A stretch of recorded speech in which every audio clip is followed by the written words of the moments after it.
रूस की तैयारी है अपने टैक्टिकल न्यूक्लियर वेपन्स के जरिए यूक्रेन पर कहर ढाने की, और इस वक्त अमेरिका की तैयारी है अपने मिसाइलों के जरिए रूस को तबाह करने की। और दोनों तरफ से सेनाएं आगे बढ़ती हुई दिखाई दे रही हैं। यूक्रेन अमेरिकी मिसाइल से लैस होकर रूस पर कहर बरपाना चाहता है। नमस्कार, मैं हूं अजविंदर कुमार और आप देख रहे हैं मेरे साथ रणनीति। और आज हम बात दरअसल यूक्रेन वॉर किस लिए कर रहे हैं, क्योंकि रूस की सेना ने जिस तरह से टैक्टिकल न्यूक्लियर वेपन्स के जरिए अपने युद्धाभ्यास को यूक्रेन के बॉर्डर पर अंजाम दिया है, उससे नाटो और अमेरिका में खलबली मची हुई है। बाइडेन इस वक्त व्हाइट हाउस में इस फैसले को लेने जा रहे हैं कि अमेरिकी मिसाइल का प्रयोग यूक्रेन रूस के खिलाफ कर पाए, क्योंकि इसके अलावा उनके पास कोई चारा दिखाई नहीं दे रहा। दूसरी तरफ आप देखिए तो नाटो समूचे इस एक्सरसाइज पर नजरें गड़ाए बैठा था और ये देख रहा था कि किस तरह से दरअसल इस टैक्टिकल न्यूक्लियर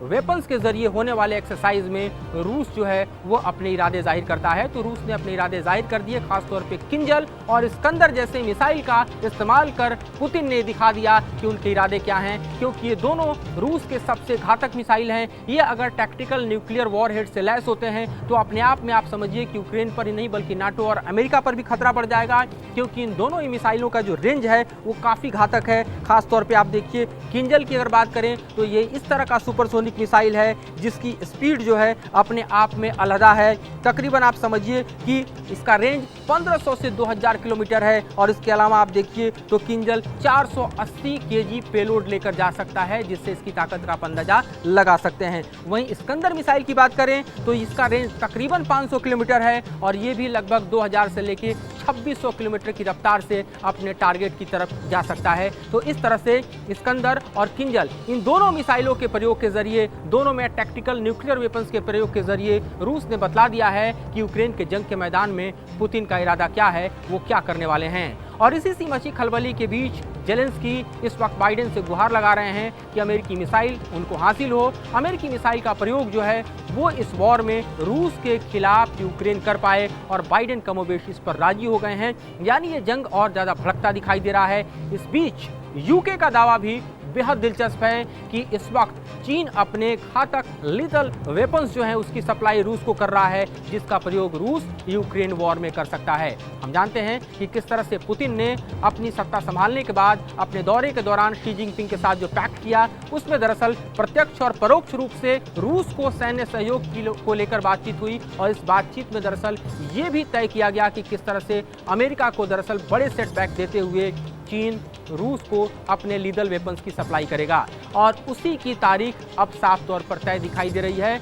और इस वक्त ये भी जानकारी मिल रही है कि खार्किव की तरफ जिस तरह से मूवमेंट करते हुए रूस की सेना ने बड़े टारगेट अचीव किए हैं, तो रूस चाहेगा कि ये जंग यहीं समाप्त हो, क्योंकि पहले से उसके पास लुहांस्क और डोनेट्स्क का इलाका है, पहले से उसके पास आप देखिए तो डॉनबास का इलाका है, और इस वक्त खार्किव में उसकी सेना जो आगे बढ़ चुकी है। लेकिन यूक्रेन का कहना है कि इस खार्किव में अचीवमेंट को अपने जो रूस दिखा रहा है उसके लिए उसे भारी सेटबैक का सामना करना पड़ा है। पिछले 24 घंटे में उसके 1300 सैनिक मारे गए हैं। इतना ही नहीं, रूस के अगर हम कहें तो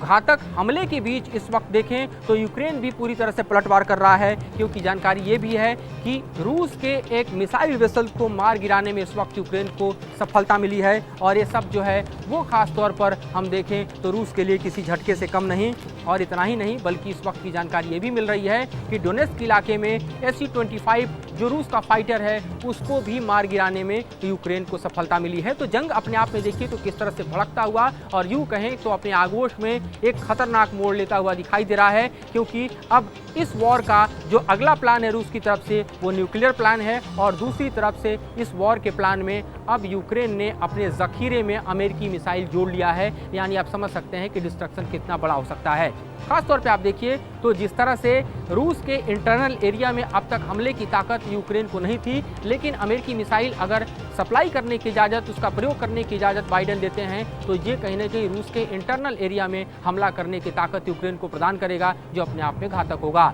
दूसरी तरफ आप देखिए तो नेटो खासतौर पे अपने इरादे जाहिर कर चुका है कि यूक्रेन को जितनी भी सैन्य सहायता है वो दी जाएगी। फ्रांस के राष्ट्रपति इमैनुअल मैक्रोन ने सीधे तौर पर कहा था कि नेटो अपनी सेना को यूक्रेन की जमीन पर उतारेगा, इसमें किसी को आश्चर्य नहीं होना चाहिए। और इसी के बाद हमने देखा था यूके ने भी दरअसल सैन्य सहायता को लेकर बड़ा बयान दिया था, जिससे पुतिन भड़क गए थे और उन्होंने कहा था कि अब रूस अपने टैक्टिकल न्यूक्लियर वेपन्स का इस्तेमाल करेगा।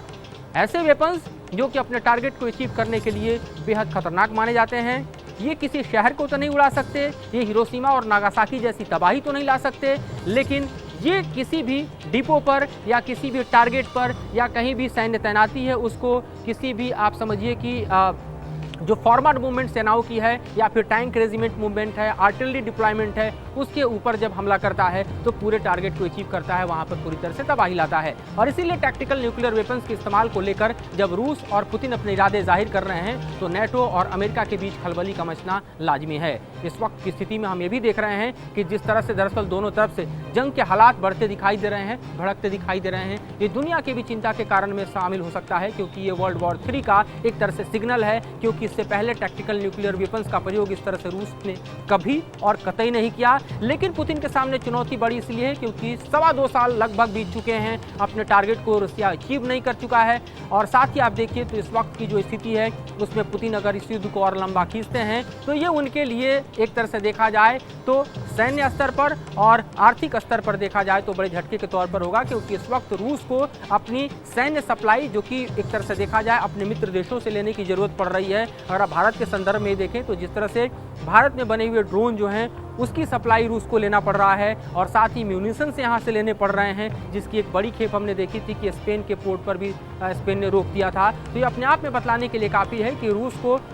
पिछले 2 साल से ज़्यादा के वक्त में अपने हथियार तो दरअसल प्रयोग करने के लिए हैं, मिसाइल तो हैं, लेकिन भारी पैमाने में आयुध भंडार की कमी दिखाई दे रही है। सोफिस्टिकेटेड वेपन्स, ड्रोन और यूएवी जिसका प्रयोग सबसे ज़्यादा इस युद्ध के मैदान में हुआ है उसकी कमी खल रही है। लिहाजा पुतिन नहीं चाहेंगे कि युद्ध और बड़ा हो, पुतिन नहीं चाहेंगे कि इस युद्ध को और खींचा जाए और इसीलिए दरअसल अपने परमाणु ताकत का प्रयोग करते हुए वो नेटो और अमेरिका पर भारी पड़ना चाहते हैं, ताकि नेटो और अमेरिका का सपोर्ट यूक्रेन से हटे और वो अपने टारगेट को अचीव करते हुए अपना झंडा पूरी तरह से यूक्रेन के उन हिस्सों पर फहरा सकें जो अब तक उन्होंने कब्जा किया है और जिसे उन्होंने रूस का हिस्सा होने का दावा किया है। यानी हम बात डोनेट्स्क की कर रहे हैं, लुहांस्क की कर रहे हैं, डोनबास की कर रहे हैं और अब उसमें खार्किव भी शामिल हो गया है। मैरियोपोल से लेकर अगर आप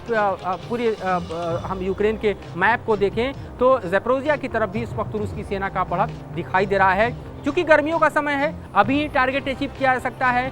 सर्दियां शुरू होंगी, काफ़ी वक्त लगेगा, लेकिन उस मौसम में रूस और यूक्रेन किसी भी जंग को कल्मिनेशन तक नहीं पहुंचा सकते। इसीलिए पुतिन का इरादा बिल्कुल साफ है, किसी मौसम में इसी वक्त सही तरीके से लेकर निर्णय जो है इस युद्ध को अंजाम तक पहुंचा दिया जाए। और इसीलिए हम देख रहे हैं कि लगातार इस युद्ध में पुतिन जो है अपने टारगेट को अचीव करने के लिए किसी भी हद तक गुजरना चाहते हैं, भले ही इसका परिणाम थर्ड वर्ल्ड वार हो, भले ही इसका परिणाम जो है दुनिया को भुगतना पड़े, लेकिन अब रूस इस युद्ध में और ज़्यादा फंसा रहना नहीं चाहता। तो देखते हैं पुतिन अपने इरादे के मुताबिक अगला कदम क्या उठाते हैं। क्या ये न्यूक्लियर वॉर का रूप लेता है या फिर टेक्निकल न्यूक्लियर वेपन्स के जरिए वो नेटो और अमेरिका को साइडलाइन करने में कामयाब हो पाते हैं। फिलहाल इस मुद्दे पर इतना ही। आगे और जानकारी स्टेशन लेकर आपके समक्ष हाजिर होते रहेंगे। मुझे और मेरे सहयोगी सुभाष चंद्र को दीजिए इजाज़त।